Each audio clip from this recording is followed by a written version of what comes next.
Il faut vous imaginer l'époque, 1919. Un moine qui s'est retiré dans un monastère, qui vit pauvrement, qui vit humblement, qui vit chastement. Et tout d'un coup, la rumeur populaire s'intensifie autour de lui, autour de sa sainteté, ses stigmates, ses dons de clairvoyance, et tout le monde s'agite. À San Giovanni Rotondo, dans la presse, ailleurs. Donc, voilà le Padre Pio dans l'œil du cyclone. Comment il va s'en sortir? Réponse dans cette vidéo. Chers amis fidèles du Padre Pio, bonjour, mon nom est Jean Goyard, et dans la chaîne sur les pas du Padre Pio, vous trouvez quasiment tout ce qu'il faut savoir sur le Padre Pio. Et vous trouverez aussi comment le Padre Pio va changer votre vie. Parce que le Padre Pio nous transforme tous. Il nous donne du punch, il nous donne du courage, il nous donne de l'entrain. Et il lutte contre le diable, qui cherche à nous tenter par le désespoir, le découragement, la dépression. Vous souffrez, le Padre Pio va vous aider. Donc voilà que malgré toutes les précautions qui avaient été prises, les indiscrétions commencent à fuiter dans le public. Dans le public à San Giovanni Rotondo, dans le public ailleurs, et la presse ne perd pas son temps. Le Corriere della Sera, donc, journal de Milan, le journal de plus grande diffusion de l'Italie, encore aujourd'hui d'ailleurs, eh bien, envoie rapidement de Rome le reporter Luis Battasi pour en savoir plus sur l'atmosphère dans laquelle semble évoluer le célèbre saint et quelles sont les dernières qu'il a imaginées pour frapper l'opinion publique.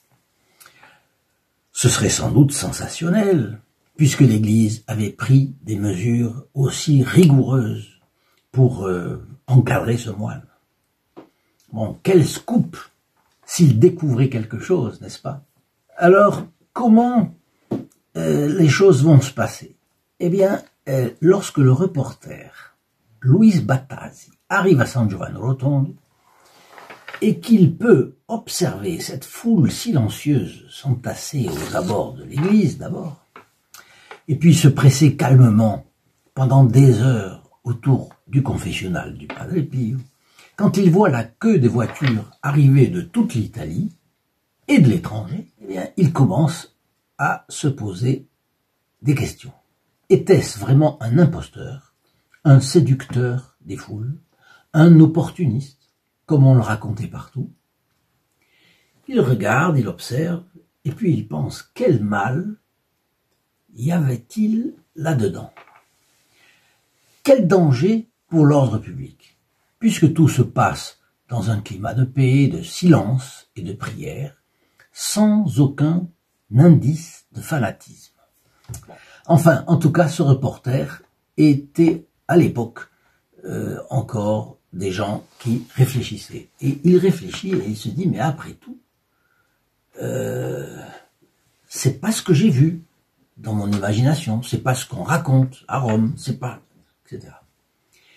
Alors, c'en est assez, déjà, de la réflexion de ce journaliste, il l'a raconté après, pour imaginer la dimension du désappointement et pour qui se préparait à faire un scoop et révéler la farce qui gonflait autour de la sainteté, soi-disant sainteté d'un frère capucin. Eh bien, là, il pense, il faut arrêter de rêver, la réalité est tout autre. Alors, sur le chemin du retour vers Rome, dans le train, eh bien, il commence à griffonner ses notes pour son reportage. Et entre autres choses, voilà ce qu'il a décrit et il l'a publié.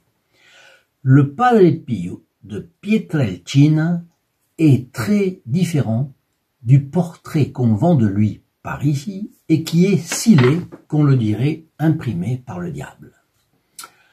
Bon, entre parenthèses, ce n'est pas un hasard si des photos du Padre Pio l'ont présenté quasiment comme un clochard. Bon, c'est une chose ça ne colle pas. Vous voyez, ça ne colle pas. Eh bien, on l'a tout de même présenté comme ça. Des dessins, des photos, des portraits. Et puis, la sauce, des bruits, le faisait le reste.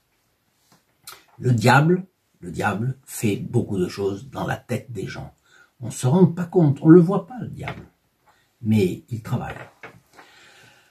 Alors, voilà ce que continue à dire le journaliste. Quand on lui parle, on trouve au contraire un jeune de 35-36 ans, oh là il est déjà beaucoup plus âgé, un jeune de 35-36 ans qui porte beau. Il a une barbe blond foncé, des cheveux grisonnants aux tempes, un regard serein et humble, une voix douce.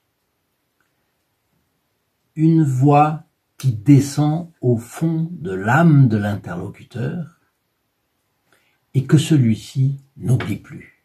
En l'écoutant et en l'observant, on a l'impression que lui seul ignore la renommée de sainteté qui l'entoure.